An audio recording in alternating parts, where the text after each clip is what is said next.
오늘 말씀은 흔히 최후의 만찬이라고 알려진 예수님께서 십자가에 돌아가시기 전에 제자들과 마지막 식사 나눈 자리에 그 이야기가 계속 이어지고 있습니다. 31절에 보면 누군가 한 명이 나갔습니다. 그가 나간 후에라고 기록하고 있습니다. 가룟 유다이죠. 가룟 유다가 이제 예수님께서 이 중에 한 명이 나를 팔 것이다 라는 말씀을 하시고, 그자가 내가 떡 한 조각을 줄 것인데 그자가 나를 팔 자이다 라는 말씀을 하신 후에 가룟 유다에게 떡을 한 조각 주셨습니다. 그 떡을 받고 가룟 유다는 그 자리를 떠나게 됩니다.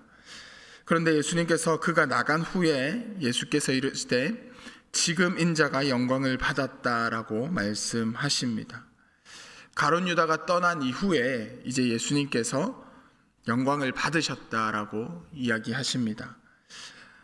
어제 함께 살펴본 27절 말씀에 보면 예수님께서 유다에게 내가 하는 일을 속히 하라라고 말씀하셨습니다. 물론 가룟 유다가 진짜 해야 했던 것은 예수님을 팔려고 했던 그 마음을 돌이키고 회개하는 것이었지만, 지금 이 시점에 가룟 유다가 하려는 예수님을 이제 팔아서 넘기려고 하는 일입니다. 그렇게 가룟 유다는 예수님을 팔러 나갔습니다. 이제 가룟 유다를 통해서 예수님의 십자가 사건이 본격적으로 시작됩니다. 인간적인 관점에서는 이제 예수님이 죽음을 향하여 걸어가는 것 같지만, 하나님의 관점에서 본다면 예수님의 순종의 걸음이 시작되는 것입니다. 가룟 유다가 속히 하려는 그 일, 십자가에 예수님을 넘기는 일, 예수님의 입장에서는 순종의 자리로 나아가는 그 일입니다. 즉, 이 순종이 하나님께 영광이 되는 것입니다.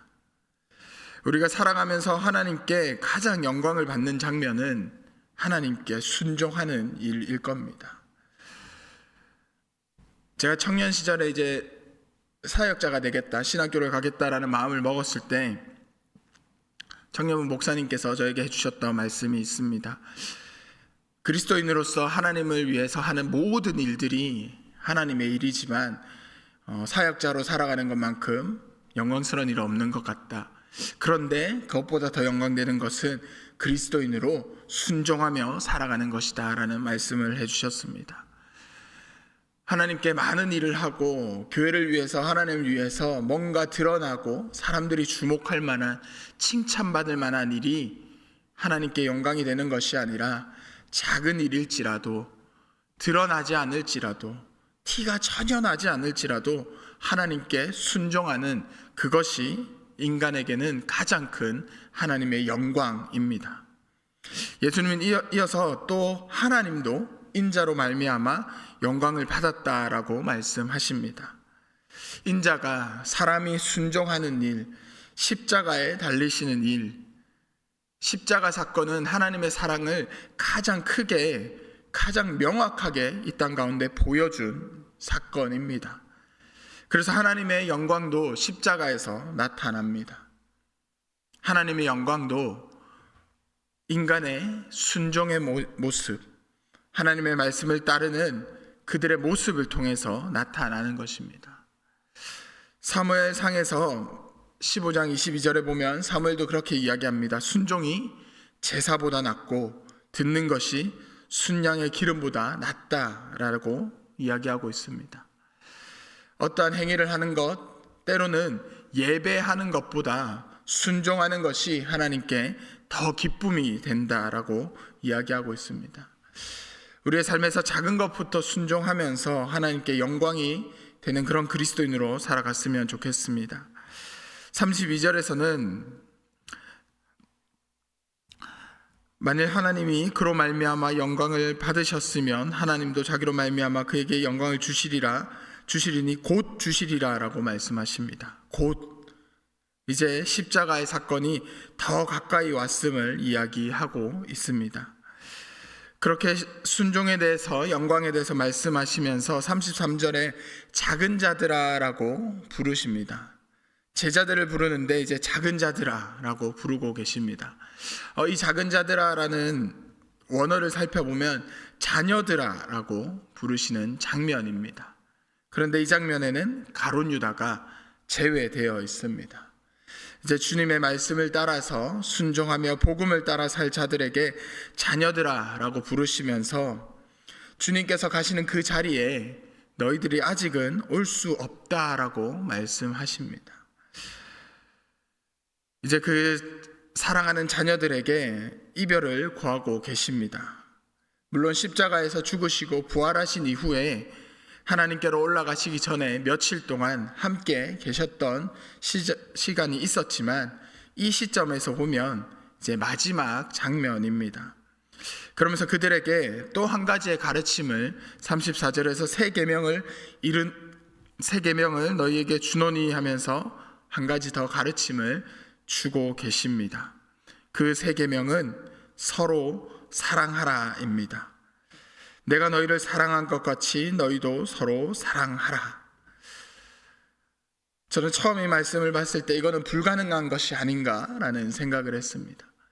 하나님께서 우리를 사랑하신 것 같이 예수님께서 우리를 사랑하신 그 모습대로 우리가 서로 사랑할 수 있을까? 이건 불가능한 것 아닌가라는 생각을 했습니다. 그런데 주님께서는 우리에게 그렇게 사랑하라라고 명령하십니다. 그리고 그것을 통해서 우리가 예수 그리스도의 제자임이 드러날 것이다 라는 이야기를 하고 계십니다. 예수님께서 말씀하시는 대상, 그의 사랑하는 자녀들, 제자들이죠. 그들에게 서로 사랑하라라고 하십니다. 교회를 다니지 않는 자들은 이 말씀을 보면서 우리에게 이기적이다라는 이야기를 제가 들은 적도 있습니다. 서로 사랑하라. 교회 다니는 사람들끼리, 제자들끼리 서로 사랑하라.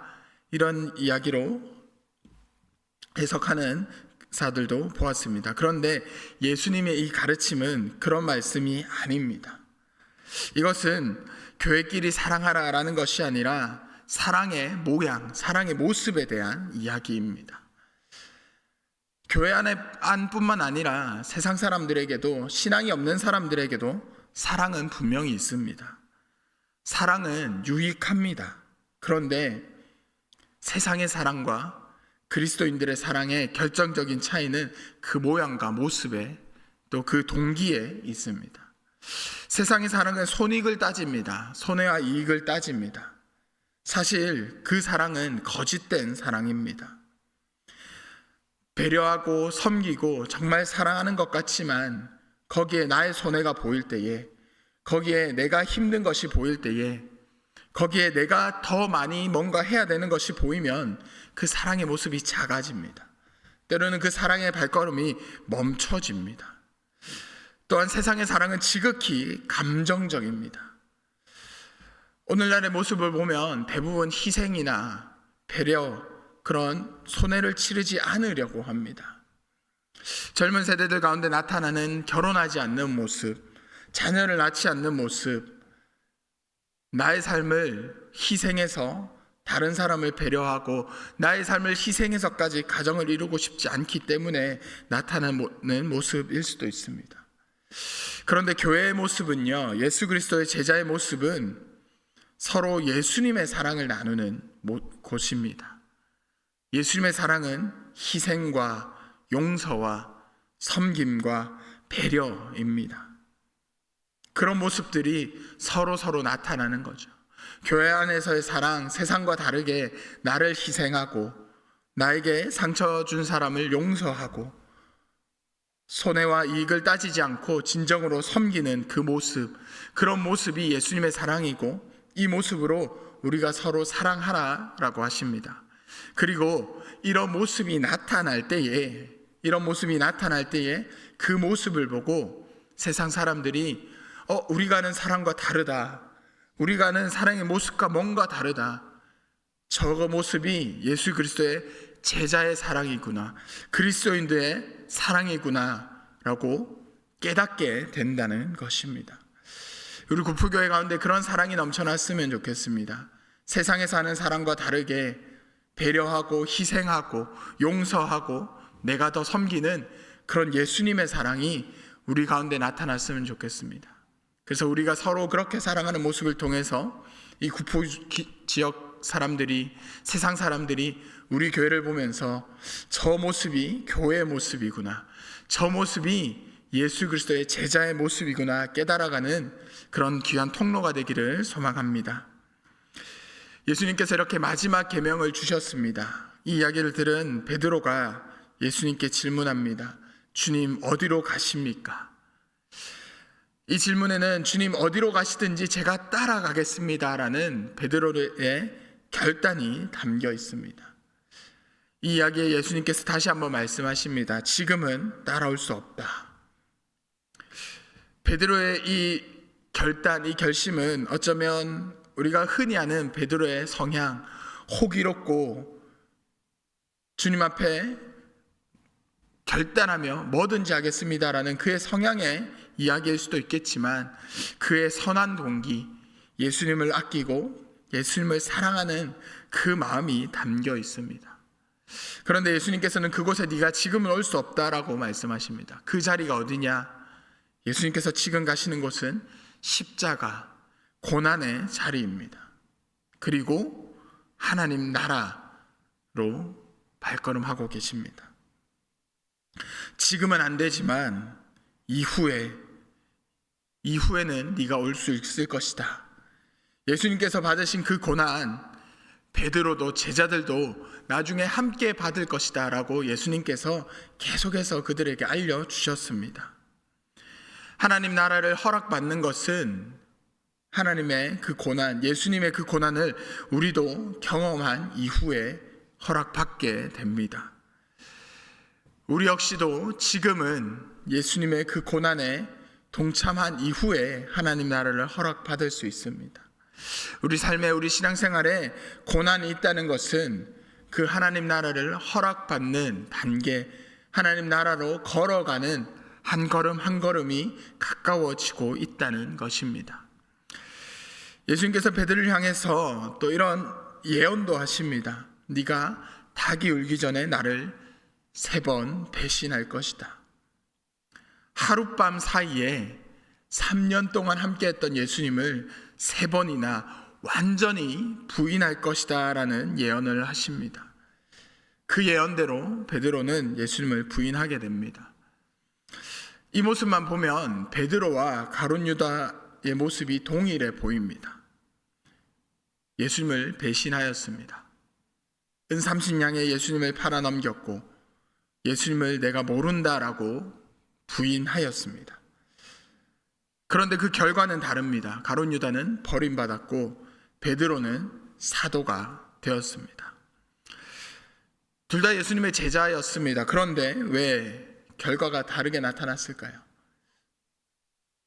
가룟 유다는 예수님을 십자가에 팔아서 죽음의 자리로 내몰았기 때문에, 베드로는 단지 모른다고 부인하는 그 말만 했기 때문에 이 결과의 차이가 생겼다라고 한다면 이것은 인본주의적인 생각입니다. 하나님 앞에 죄는 경중이 없습니다. 하나님 앞에 모든 죄의 삭은 사망입니다. 예수님을 십자가에 팔아 넘긴 것도 그 대가는 사망입니다. 예수님을 모른다고 부인한 것도 그 대가는 사망입니다. 그런데 이 둘의 차이, 결정적인 차이는 그 동기에 있습니다. 베드로는 예수님을 모른다고 부인하였지만 그는 예수님을 사랑하는 마음이 있었습니다. 가룟 유다는 예수님의 제자로 3년을 살아왔지만 그 마음 가운데는 돈을 사랑하는 마음이 있었습니다. 그들의 마음이 어디를 향하고 있는지가 그들의 삶의 결과로 이어진 것입니다. 그리스도인으로 살아가지만, 우리가 예수 그리스도로 구원받았다 고백하며 살아가지만 우리도 여전히 죄를 지으며 살아갑니다. 이 예배 자리를 떠나서 이제 일상을 살아가는 오늘 하루도 어쩌면 많은 죄를 짓게 될 것입니다. 주님도 그 모습을 다 알고 계십니다. 주님께서 베드로에게 네가 나를 부인할 것이다 이미 알고 계셨던 것처럼 우리의 일상에서 어떤 죄들을 얼마나 짓고 살아갈지 주님께서는 이미 다 알고 계십니다. 우리의 나약함을 그렇게 주님은 알고 계십니다. 그런데 우리 마음에 베드로처럼 예수님을 사랑하는 마음이 있다면, 예수님을 사랑하는 그 마음이 있다면, 그 선한 동기가 있다면 죄의 자리에서도 우리는 예수님을 생각하며 돌이킬 수 있습니다.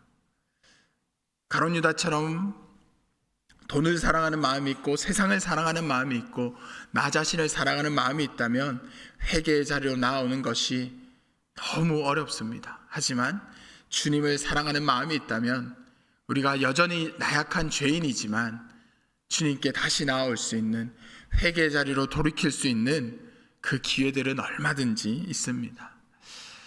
우리가 삶의 자리에서 살아갈 때에 주님을 사랑하는 그 마음으로 살아갔으면 좋겠습니다. 또 주님을 사랑하는 그 마음으로 서로 사랑하면서 그리스도의 참된 모습, 교회의 참된 모습을 우리 삶으로 드러내며 우리의 삶의 모습을 통해, 우리 구포교의 모습을 통해 세상 사람들이 하나님 나라를 경험하고 예수 그리스도의 사랑을 경험하며 살아갔으면 좋겠습니다. 우리 모두가 오늘 하루도, 우리의 일상도 그렇게 살아가는 참된 그리스도인 예수 그리스도의 제자가 되기를 주님의 이름으로 축복합니다.